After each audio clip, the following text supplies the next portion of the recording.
बिस्मिल्लाहिर्रहमानिर्रहीम।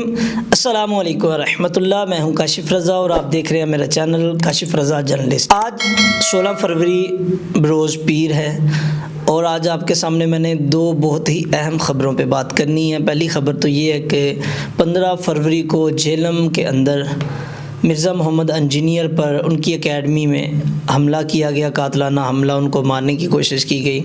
दूसरी ये कि तहरीक लब्बैक पाकिस्तान के जो रुकन शुरा है अल्लामा फ़रूकुल हसन, उनके बारे में ये ख़बरें चल रही हैं कि उनको गिरफ़्तार कर लिया गया है। इन दोनों ख़बरों पे बात करनी है।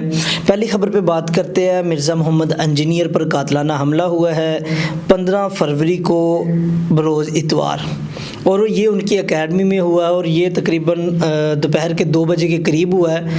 ये उस वक़्त था कि जब उनका जो लेक्चर होता है, लेक्चर ख़त्म हुआ, लोग उनसे मिलते हैं, मुलाकात के वक़्त उन पे हमला किया गया। जिसने हमला किया था मिर्ज़ा इंजीनियर पर, वो पकड़ा गया, उस पर FIR दे दी गई है। FIR आप अपनी स्क्रीन पे देख रहे हैं। सबसे पहले तो ये है कि FIR में सारा उन्होंने मतन दिया, वो आप पढ़ रहे हैं। उसमें एक चीज़ को बड़ा मेंशन किया कि जिस बंदे ने हमला किया, हमले के वक़्त उसने ताजदार ख़त्म नबूवत लब्बैक या रसूलल्लाह के नारे लगाए और साथ कहा अल्लामा खादिम हुसैन रिज़वी ज़िंदाबाद, TLP ज़िंदाबाद। ये उस वक़्त में ख़बर चली है कि जब तहरीक लब्बैक पाकिस्तान सारी ज़ेर अताब है, ठीक है। उनके जो मरकज़ी अमीर हैं वो भी लापता है, उनकी शुरा भी लापता है, उनके कारकुनान भी कुछ जेलों में हैं, कुछ थानों में हैं, कुछ कहीं हैं, कुछ कहीं हैं, किसी का भी कोई पता नहीं है। उस वक़्त की ख़बर है जब उन पे जो है ना सारे ज़ेर अताब हैं। तो मेरा ख़्याल है कि इस तरह का जो है ना सोशल मीडिया पे, क्योंकि कल से चल रहा है, जब से ये मामला हुआ कि तहरीक लब्बैक पाकिस्तान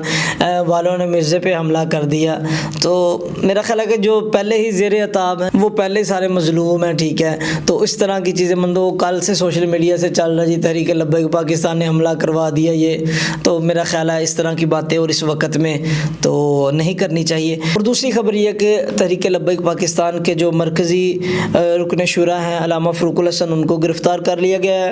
अभी तकरीबन टाइम हो रहा है जी, जब मैं ये वीडियो रिकॉर्ड कर रहा हूँ 3:38 हुए। अभी तक कोई भी इस तरह की मुसद्दक़ा ख़बर नहीं है कि उनको गिरफ़्तार कर लिया। हमारे यहाँ ये होता ही है कि जब भी कोई शख्स या कोई पार्टी ज़ेर अताब आती है तो उनके हवाले से मुख्तलिफ जो है ना फ़ेक ख़बरें, पुरानी न्यूज़, पुरानी वॉइस, पुरानी तस्वीरें चला दी जाती हैं कि ये हो गया। तो इससे जो है ना मुख्तलिफ जो ग्रोह होते हैं वो फ़ायदा उठाते हैं। तो मेरा नहीं ख्याल कि किसी भी ख़बर को बगैर तस्दीक के आगे वायरल करना चाहिए जब तक हमें तस्दीक प्रॉपर ना हो जाए कि ये मामला ऐसे हो गया है, ठीक हो गया। ये दो खबरें बहुत अहम थी जिनकी आपको वजाहत करनी थी। बहुत शुक्रिया आपका वीडियो देखने का। लाइक ज़रूर कीजिएगा, शेयर ज़रूर कीजिएगा ताकि आपको इस तरह की मज़ीद मुसद्दक़ा खबरें मिलती रहें। अपने भाई को इजाज़त दीजिएगा। अल्लाह हाफ़िज़।